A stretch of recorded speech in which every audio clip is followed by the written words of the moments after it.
If you want to control your iPhone 17 with your voice, then first of all, we need to go to settings. We're gonna choose accessibility, and then over here, find and go to voice control. We can easily enable voice control over here, or you might need to press set up voice control instead.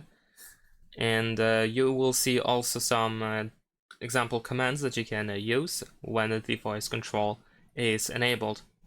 And you can also tap on the tutorial in here in order to find out how to actually use the voice control. You can go, for example, through Get Started in order to learn more about it.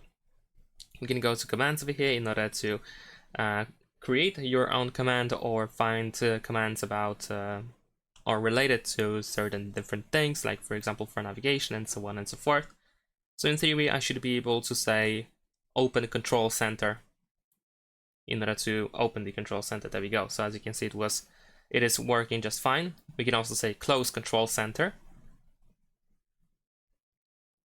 Unfortunately, it didn't pick it up. Close control center. Okay, unfortunately, it doesn't detect my voice or it doesn't understand me. But as you can see, certain voice commands can actually be enabled and disabled over here. And there's lots of different commands that we can use, so you can check the list of commands here as well. And we also have vocabulary over here in case you need to manage that. And that is pretty much it. Thanks for watching, leave a like and subscribe.